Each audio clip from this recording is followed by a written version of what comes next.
오늘 우리에게 주신 하나님의 말씀은 마태복음 21장 33절에서 46절까지 말씀입니다. 다른 한 비유를 들으라. 한 집 주인이 포도원을 만들어 산 울타리로 두르고 거기에 집자하는 틀을 만들고 망대를 짓고 농부들에게 새로 주고 타국에 갔더니 열매 거둘 때가 가까움에 그 열매를 받으려고 자기 종들을 농부들에게 보내니 농부들이 종들을 잡아 하나는 심히 때리고 하나는 죽이고 하나는 돌로 쳤거늘 다시 다른 종들을 처음보다 많이 보내니 그들에게도 그렇게 하였는지라. 후에 자기 아들을 보내며 이르되 그들이 내 아들은 존대하리라 하였더니 농부들이 그 아들을 보고 서로 말하되 이는 상속자니 자 죽이고 그의 유산을 차지하자 하고 이에 잡아 포도원 밖에 내쫓아 죽였느니라. 그러면 포도원 주인이 올 때에 그 농부들을 어떻게 하겠느냐. 그들이 말하되 그 악한 자들을 진멸하고 포도원은 제때에 열매를 바칠 만한 다른 농부들에게 새로 줄지니이다. 예수께서 이르시되 너희가 성경의 건축자들이 버린 돌이 모퉁이의 머릿돌이 되었나니 이것은 주로 말미암아 된 것이요 우리 눈에 기이하도다 함을 읽어본 일이 없느냐. 그러므로 내가 너희에게 이르노니 하나님의 나라를 너희는 빼앗기고 그 나라의 열매 맺는 백성이 받으리라.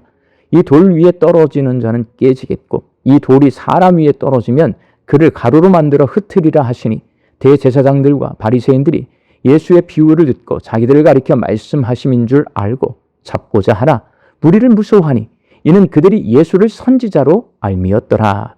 아멘. 오늘 본문 말씀을 악한 포도원 농부의 비유라고 부릅니다. 주인이 포도원을 만들어 농부들에게 맡겼습니다. 여기서 주인은 하나님이시고 포도원은 이스라엘이고 농부들은 이스라엘 지도자들인 대제사장과 바리새인들을 말합니다. 하지만 농부들은 자신들의 분수를 알지 못한 채 주인에게 소출 바치기를 거부하고 주인의 종들 가운데 한 사람은 심하게 때리고 한 사람은 죽이고 한 사람은 돌로 쳤습니다. 그러자 주인이 다른 종들을 보내서 소출을 내놓으라고 합니다. 그렇지만 농부들은 그 종들에게도 똑같이 행동했습니다. 주인은 극도의 인내를 발휘하며 자신의 아들을 보내면 그렇지 않겠지 생각하고 아들을 보냈지만 농부들은 계획적으로 주인의 아들을 죽였습니다. 주인에게 정면으로 도전한 것입니다. 농부들이 자신들을 믿고 포도원을 맡긴 주인에게 이렇게 악을 행하는 이유는 과연 무엇일까요? 악한 포도원 농부의 비유를 통해 예수님은 무슨 말씀을 하고 계시는 걸까요? 농부들이 주인에게 악을 행하는 이유는 종의 마음을 잃어버렸기 때문입니다. 주인이 맡겨놓은 포도원에서 일을 하다 보니 자기가 주인인 줄 착각하고 주인 행세를 하고 있습니다. 종의 마음을 잃어버린 유대 종교 지도자들은 주인은 하나님의 포도원을 맡았지만 하나님의 뜻대로 포도원을 운영하지도 소출을 바치지도 않습니다. 그들은 하나님의 포도원을 자신들의 욕망대로 사유화했습니다. 하나님의 선지자들을 죽였고 하나님의 아들이신 예수님마저도 죽이려고 하고 있습니다. 예수님은 유대 종교 지도자들에게 악한 포도원 농부 비유를 통해 자신이 하나님이 보내신 아들이시며 이 땅에 세워질 교회의 기초가 되는 머릿돌이라고 말씀하십니다. 종의 마음을 잃어버리면 일을 하지 않으려고 하는 게으른 종에서 멈추지 않고 주인의 것을 빼앗으려고 하는 악한 종이 되고 맙니다. 주인의 뜻에 순종하지 않은 유대 종교 지도자들은 더 이상 하나님의 일꾼이 아닙니다. 그들은 하나님의 아들조차 거부했습니다. 하나님의 통치를 거부한 것입니다. 주인이신 하나님은 반역자들에게 영원히 인내하시지 않습니다. 주인은 돌아와서 반역한 농부들에게서 포도원을 회수하고 그들을 진멸하십니다. 그러니 종의 마음을 잃지 않아야 합니다. 사랑하는 광주 양림교회 성도 여러분, 하나님의 아들 예수 그리스도는 주님이시라는 복음은 예수님이 주인이고 우리가 종이라는 명확한 관계 설정을 하고 있습니다. 그래서 그리스도인들은 종의 삶을 살아야 합니다. 그러나 문제는 종이 되고 싶지 않고 주인이 되고 싶다는 것입니다. 그래서 자꾸 내가 종이라는 것을 잊어버립니다. 내가 종이라는 것을 잊지 않고 종으로 사는 것이 신앙생활에서 정말 중요합니다. 최근에 어느 목사님이 설교 가운데서 이런 예화를 말씀하셨습니다. 교회가 성장해서 교인 수가 많아지자 주차장이 부족했습니다. 그런데 이 교회 옆에는 넓은 공터를 가진 집이 한 채 있었습니다. 집주인을 찾아가서 비용을 지불할 테니 주일에 공터를 주차장으로 사용할 수 있도록 해달라고 부탁을 했습니다. 집주인이 교회를 다니는 분이 아닌데도 비용도 받지 않고 놀고 있는 땅인데 그냥 사용하시라고 허락해 주면서 조건을 한 가지 달았습니다. 그 조건은 1년 52주 가운데 51주만 사용하고 한 주는 사용하지 못하는 것입니다.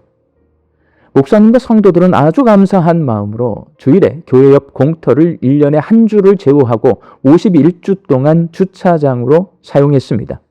1년, 2년, 3년 그렇게 시간이 흐르면서 1년에 한 주 주차할 수 없는 문제로 성도들에게서 불만이 나오기 시작했습니다. 그 공터에 주차하지 못하는 주가 되면 주차할 곳을 찾지 못해서 성도들이 큰 불편을 겪었기 때문입니다. 그래서 주차하지 못하는 그 주에 특별히 다른 일로 사용하는 것도 아니고 똑같이 공터로 놀고 있는데 어차피 주차장으로 사용할 수 있도록 허락해 주었으면 그냥 1년 52주 다 주차하게 해 줄 것이지 왜 한 주만 주차하지 못하도록 하는지, 그래서 왜 이렇게 불편을 겪게 하는지 이해할 수 없다고 땅 주인을 성토했습니다. 이 문제를 해결하기 위해 목사님이 공터 주인을 찾아가서 1년에 51주만 공터를 사용하도록 허락하고 한 주는 사용하지 못하게 하는지 그 이유를 물었더니 집주인이 그래야 교회가 그 땅의 주인이 나라는 것을 알 것이 아닙니까? 라고 대답했다고 합니다. 사람은 참 연약한 존재입니다. 무상으로 51주를 사용할 수 있도록 친절을 베풀어 주었는데 거기에 대한 감사는 사라지고 한 주 주차하지 못하는 날 때문에 불만을 표현하고 그 한 주마저도 주차하게 해달라고 아우성치는 게 연약한 우리들의 모습입니다. 감사가 사라지고 불만이 자리 잡으면 은혜를 기억하는 소리가 들리지 않고 내가 종이라는 사실을 잊어버리고 주인 행세를 하게 됩니다. 종은 어떤 사람입니까? 주인이 시킨 일을 잘 하는 사람입니다. 어떤 종이 선한 종입니까?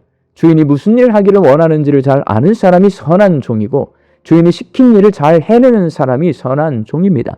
우리 광주 양육교회 성도들이 예수님께서 내가 무슨 일 하기를 원하시는지를 항상 살펴서 예수님께서 내게 맡겨주신 일들을 잘 해내는 선한 종들이 되시기를 주의 이름으로 축원합니다. 함께 기도하겠습니다. 하나님이 우리의 주인이시고 주인이신 하나님의 은혜로 우리가 하나님의 자녀가 되었고 종이 되었습니다. 그 놀라운 은혜 앞에 감사하고 자족하며 살아야 되지만 시간이 지나면 하나님, 우리는 하나님의 은혜를 잊어버리고 내가 주인 되어서 불평과 원망을 늘어놓기가 일쑤입니다. 하나님, 우리의 이 연약함을 회개하며 나아갑니다. 내가 종임을 늘 기억하게 하여 주옵소서. 주인이신 하나님께서 내게 맡기신 일들을 충성되이 행할 수 있게 하여 주시옵시고 주인이신 하나님이 내게 무엇을 원하시는지를 늘 살펴서 하나님이 원하시는 일들을 행해서 하나님 기쁘시게 해드리는 선한 종이 되게 하여 주옵소서. 말씀 듣고 세상을 향해 나아갑니다. 우리 양림의 성도들이 이 하루도 하나님 주시는 일용할 양식을 거두며 감사와 자족함으로 살게 하여 주옵소서. 흩어져 살고 있는 내 가족과 자녀들도 하나님 종의 마음을 잃지 않게 하여 주시옵시고 주인이신 하나님을 기쁘시게 해드리는 믿음의 삶을 살게 하여 주옵소서. 육신 연약할 소낫기를 간구하는 환우들이 있습니다. 예수님의 능력으로 치유함을 얻게 하여 주시고 오랜 시간 침상에 누워 계시는 장기 환우들과 어르신들이 천국 소망 붙들고 오늘 이 하루를 살게 하여 주옵시며 애쓰고 힘써서 돌보는 가족들 위에 새 힘을 더하여 주옵소서. 예수님의 이름으로 기도하옵나이다. 아멘.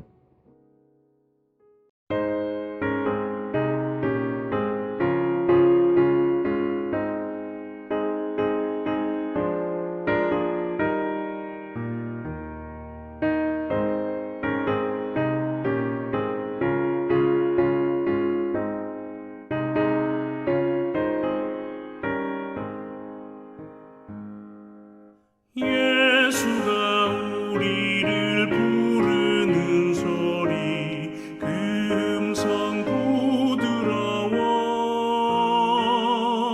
문 앞에 나와서 사면을 보며 우리를 기다리네.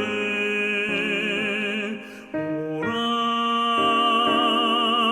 오라 방황치 말고 오라.